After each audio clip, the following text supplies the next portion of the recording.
안녕하세요, 여러분. 오늘은 우리 시니어 세대를 위한 특별한 이야기를 준비했습니다. 바로 디지털 문해력에 관한 이야기인데요. 어렵게 느껴지시나요? 전혀 그렇지 않습니다. 오늘 이 시간이 끝나면 여러분도 나도 할 수 있겠는걸? 하는 자신감을 갖게 되실 거예요.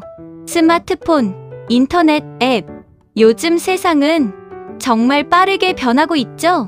하지만 걱정하지 마세요. 천천히 하나씩 배워가면 누구나 할 수 있습니다.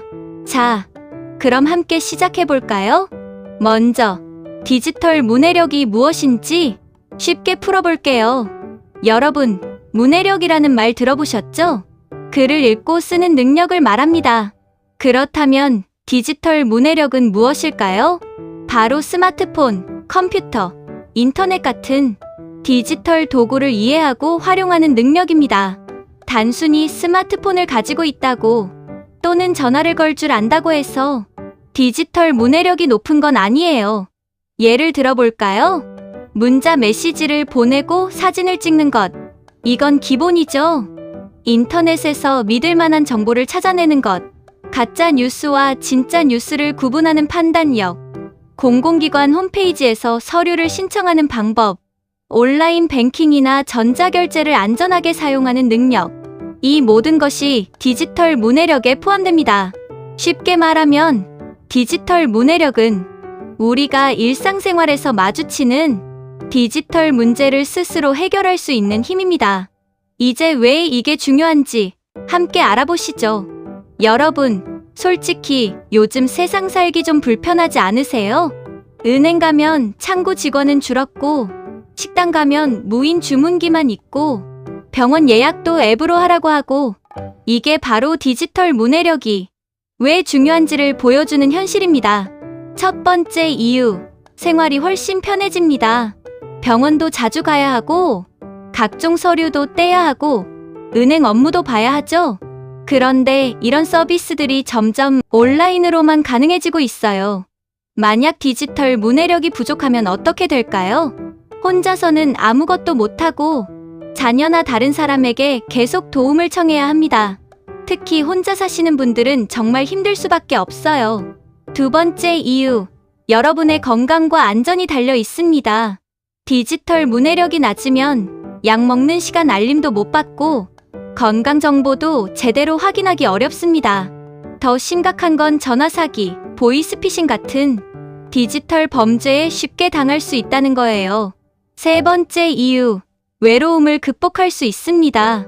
이게 정말 중요한데요. 요즘은 영상통화, 카카오톡, SNS로 가족, 친구들과 소통하잖아요. 디지털 문해력이 높으면 멀리 사는 손주들과 얼굴 보며 대화하고 관심사가 비슷한 사람들과 온라인 모임에도 참여할 수 있어요. 외로움이 확 줄어드는 거죠. 한국지능정보사회진흥원 조사에 따르면 65세 이상 어르신 중 80%가 스마트폰을 가지고 계신데요. 하지만 이걸 적극적으로 활용하시는 분은 절반도 안 된다고 합니다. 기기는 있는데 활용을 못하고 계신 거예요. 정말 아까운 일이죠? 자, 이제 실제로 디지털 문해력을 배워서 삶이 달라진 분들의 이야기를 들어보실까요? 첫 번째 사례, 영상통화로 매일 소통하는 김할머니. 서울에 사시는 김할머니, 올해 78이세요. 손주들이 부산에 살아서 자주 못 보는 게 늘 아쉬우셨대요. 그런데 지난해 동네 복지관에서 스마트폰 교육을 받으신 후로 삶이 완전히 바뀌셨어요. 이제 일주일에 3번씩 손주들과 영상통화를 하신대요. 처음엔 앱 설치도 어렵고 화면 터치하는 것도 헷갈리셨다고 해요. 하지만 복지관 선생님이 천천히 몇 번이고 반복해서 가르쳐 주셨고 김할머니는 포기하지 않고 따라하셨죠. 지금은 어떠냐고요? 손주가 보낸 사진을 저장하고 친척들과 단체 카톡방에서 소식도 나누고 심지어 이모티콘도 보내신대요. 외로움이 확 줄었다고 하시더라고요. 나도 할 수 있구나. 이 자신감이 얼마나 큰 변화를 가져오는지 아시겠죠? 두 번째, 온라인으로 병원 예약하시는 박 어르신. 대구에 사시는 박 어르신, 72이세요.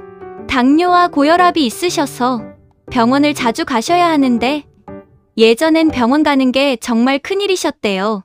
새벽부터 일어나서 버스 타고 가서 한참 기다리다가 하루가 다 가는 거죠. 그런데 시니어 디지털 교육을 받고 나서는 스마트폰으로 병원 예약을 하세요. 원하는 시간에 진료 예약하고 처방받은 약은 집까지 배달받으세요. 더 놀라운 건 간단한 상담은 화상으로 의사 선생님과 하신대요. 병원 가는 횟수가 반으로 줄었어요. 시간도 절약되고 체력도 아끼고 이게 바로 디지털 문해력의 힘입니다. 세 번째 유튜브 하시는 이 할아버지, 이번엔 정말 놀라운 이야기예요. 광주에 사시는 이 할아버지 76인데 유튜브 채널을 운영하세요. 평생 취미로 낚시를 하셨는데 낚시하는 모습을 핸드폰으로 찍어서 유튜브에 올리기 시작하셨대요. 처음엔 촬영도 서툴고 영상 편집은 더더욱 어려우셨죠. 하지만 AI 편집 앱과 주변 분들의 도움으로 차근차근 배우셨어요. 지금은 구독자가 2,000명이 넘는데요. 댓글로 낚시 팁도 나누고 전국의 낚시 동호인들과 친구가 되셨어요. 나이가 무슨 상관이야? 하고 싶으면 하는 거지. 이 할아버지 말씀이 정말 멋지지 않나요? 네 번째, 온라인 쇼핑 매니아 최할머니. 최할머니는 무릎이 안 좋으셔서 무거운 장보기가 힘드셨어요. 그런데 온라인 마켓 사용법을 배우신 후로는 생활용품, 식료품을 모두 집에서 주문하세요. 처음엔 결제가 무서우셨대요. 혹시 카드 정보 도용당하는 거 아냐? 하는 걱정 때문이죠. 하지만 디지털 교육에서 안전한 결제 방법, 가짜 사이트 구별법을 배우시고 나서는 안심하고 쇼핑하세요.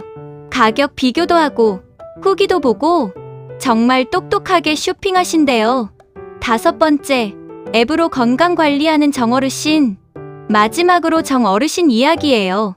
혈압이 높으셔서 매일 체크해야 하는데 스마트폰 건강 앱으로 혈압과 걸음수를 기록하세요.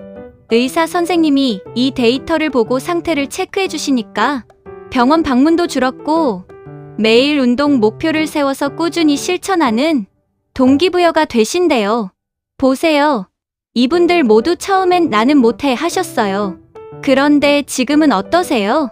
디지털 세상의 당당한 주인공이 되셨잖아요. 그럼 디지털 문해력을 높이면 구체적으로 어떤 좋은 일들이 생길까요? 하나, 자립성이 커집니다. 스스로 은행 업무도 보고 쇼핑도 하고 병원 예약도 할 수 있어요.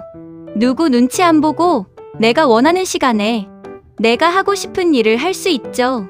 둘, 건강관리가 쉬워집니다. 건강 앱으로 내 몸 상태를 체크하고 복약 알림 받고 필요하면 원격 진료도 받을 수 있어요. 병원 왔다 갔다 하는 부담이 확 줄어듭니다. 셋, 외롭지 않습니다.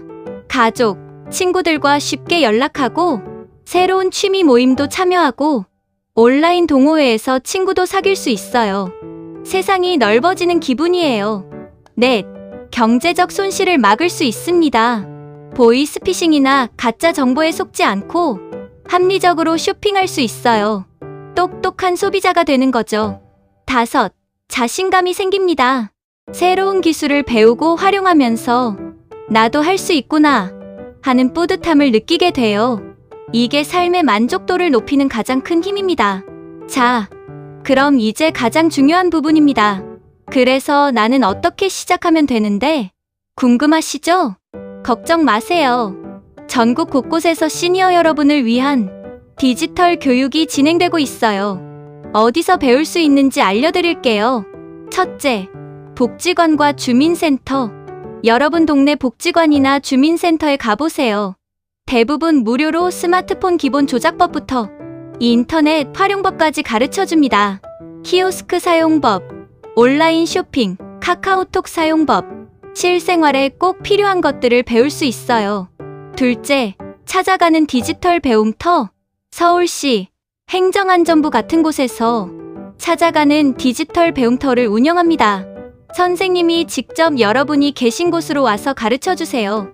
1대1 멘토링이나 소그룹 수업이라 부담 없고 이해가 쉽게 천천히 가르쳐 줍니다. 셋째, 온라인 강좌. 유튜브에도 시니어 대상 디지털 교육 영상이 정말 많아요. 시니어 스마트폰 사용법, 시니어 카카오톡 배우기. 이렇게 검색하면 친절한 영상들이 나옵니다. 집에서 편하게 내 속도에 맞춰서 배울 수 있어요. 여기서 중요한 건 완벽하게 하려고 하지 마세요. 처음엔 누구나 서툴러요. 실수해도 괜찮아요. 스마트폰이 고장 나는 일은 없으니까요. 자, 이제 구체적으로 무엇부터 시작하면 좋을까요? 1단계 스마트폰 기본 기능 익히기. 전화 걸고 받기, 문자 메시지 보내기, 사진 찍고 보기, 음량 조절하기. 이것만 해도 대단한 겁니다. 2단계 가족과 소통하기. 카카오톡 설치하고 메시지 보내기, 사진 보내기, 영상통화 해보기. 손주 얼굴 보며 이야기하는 게 얼마나 좋은지 아시죠? 3단계 정보 찾아보기. 인터넷으로 날씨 검색하기, 유튜브에서 노래나 영상 보기, 뉴스 기사 읽기, 가짜 뉴스 구별법도 배우면 좋아요. 너무 자극적인 제목, 출처가 불분명한 글은 조심해야 해요. 4단계 생활편의 서비스 이용하기. 공공기관 앱으로 증명서 발급받기, 병원 예약하기, 온라인 쇼핑 해보기. 처음엔 작은 금액으로 연습해보세요. 익숙해지면 점점 자신감이 생깁니다. 5단계 건강 관리하기. 건강 앱으로 걸음수 체크하기, 혈압, 혈당 기록하기, 복약 알림 설정하기. 내 건강을 내가 관리하는 거예요. 여기서 꿀팁 하나, 배운 걸 꼭 메모하세요. 노트에 적거나 핸드폰으로 사진 찍어두면 나중에 잊어버렸을 때 다시 볼 수 있어요. 그리고 혼자 하려고 하지 마세요.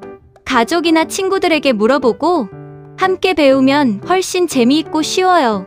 자, 이제 정말 중요한 이야기를 하나 더 해야겠어요. 바로 디지털 안전입니다. 디지털 세상은 편리하지만 조심해야 할 것들도 있어요. 보이스피싱, 절대 속지 마세요. 엄마, 나 급하게 돈 좀 보내줘. 세금 환급 받으려면 계좌번호 알려주세요. 경찰인데 당신 계좌가 범죄에 연루됐어요. 이런 전화나 문자 받으면 절대 바로 돈 보내거나 개인정보 알려주지 마세요. 꼭 기억하세요. 공공기관은 전화로 개인정보나 계좌번호를 절대 물어보지 않아요. 가족이라고 해도 돈 이야기가 나오면 직접 통화로 확인하세요. 의심스러우면 112나 가족에게 먼저 상담하세요. 개인정보 보호, 비밀번호는 생일이나 전화번호처럼 쉬운 걸로 하지 마세요. 공공 와이파이에서는 은행 업무 하지 마세요. 모르는 사람이 보낸 링크는 클릭하지 마세요. 무섭게 느껴지시나요? 괜찮아요. 이런 기본 원칙만 지키면 충분히 안전하게 디지털 세상을 즐길 수 있어요. 자, 여러분, 오늘 이야기 어떠셨나요? 디지털 문해력은 단순히 기술이 아닙니다. 우리 시니어 여러분이 더 자유롭고, 더 안전하고, 더 활기차게 살아가기 위한 삶의 능력이에요. 우리 세대가 디지털 세상에서 뒤처질 이유는 전혀 없어요.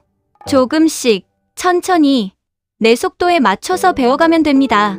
오늘 당장 할 수 있는 첫걸음, 동네 복지관이나 주민센터에 전화해서 디지털 교육 일정 물어보기, 가족에게 카카오톡이나 영상통화 배우고 싶다고 말하기, 유튜브에서 시니어 스마트폰 사용법 검색해보기. 이 중에 하나만 해도 훌륭한 시작입니다. 기억하세요. 김 할머니도, 박 어르신도, 이 할아버지도 나는 못해라고 생각하셨어요. 그런데 지금은 디지털 세상의 당당한 주인공이 되셨잖아요. 여러분도 할 수 있습니다. 아니, 여러분도 하실 겁니다. 오늘부터 디지털 세상 속에서 나만의 이야기를 만들어 보세요. 멀리 사는 손주와 영상통화도 하고, 건강도 관리하고, 새로운 친구도 사귀고, 세상이 넓어지는 걸 느끼실 거예요. 우리 모두 함께 디지털 시대의 주인공이 되어봅시다. 응원합니다. 여러분은 할 수 있어요. 이 영상이 도움이 되셨다면 주변 어르신들께도 꼭 공유해주세요.